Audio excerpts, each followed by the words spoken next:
Subscribe to Bilbo YouTube channel and click on the bell icon to get latest technology videos from Bilbo. So hello guys, this is Haryon and I'm back with another video of Bilbo.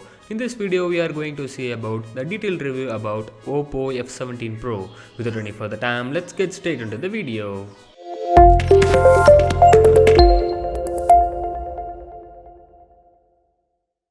Oppo's F series has been consistent in the terms of features that click with customers who are willing to pay over Rs 20,000.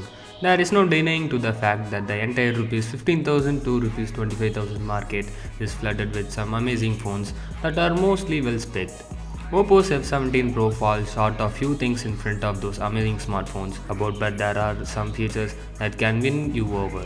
Is the Oppo F17 Pro worth your money? Let's see in this video.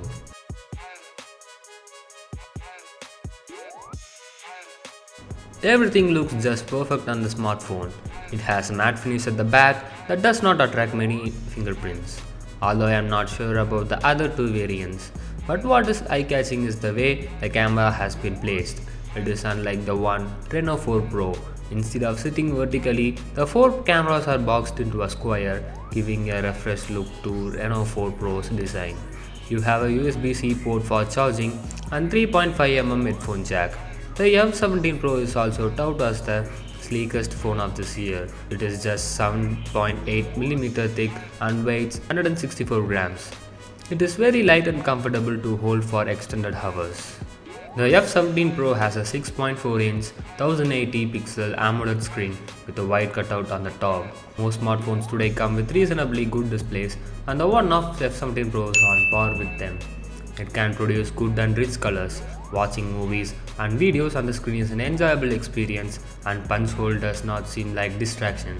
Even for gaming, the screen provides enough space for the elements that you can discern easily.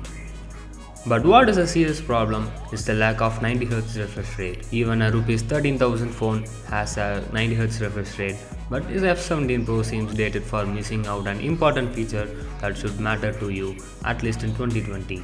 The Reno 4 has 90Hz display and it costs Rs 34,990. So maybe Oppo tried justifying the price gap by trading the 90Hz refresh rate off.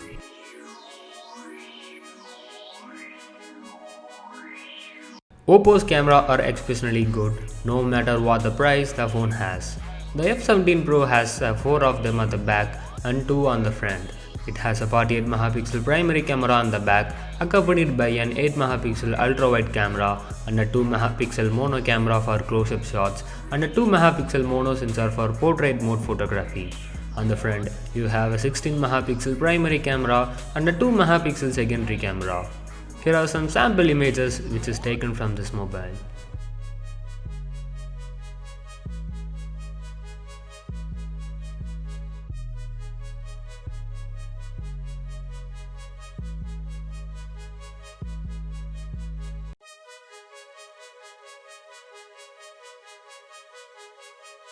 For under 20,000, you get a highly capable processor like the Snapdragon 720G processor on Realme and Redmi phones. The one that the F17 Pro is a MediaTek Helio P95. As I said, the Helio P95 on the F17 Pro handles multitasking and everyday apps quite well. I never notice a lag or a stutter. Oppo F17 runs ColorOS 7.2 that is based on Android 10. It is not different from other Oppo smartphones, but there is one thing that sets it apart. It has an air gesture that recognizes the pattern of your clenched fingers to allow or reject a call. The battery life is good on the F17 Pro and even if it does not match your expectations, the 30W fast charging helps.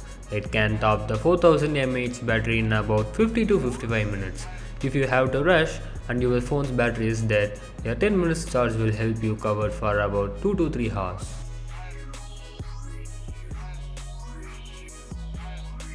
If you are going for Oppo, I am assuming you want really good cameras on your phone. Well, the F17 Pro is not the one to disappoint you. It has a good cameras and clicks beautiful selfies. I like the photos that were shot using the ultra night mode and it is perhaps one of my favorites on this phone. Apart from that, you have a beautiful display and an even more beautiful design. If you want people to notice your phone, the F17 will allow for that.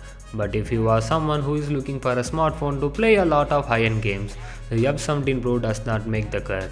I would suggest you get yourself a OnePlus Nord or a Realme X3 for approximately Rs 2000 extra for gaming.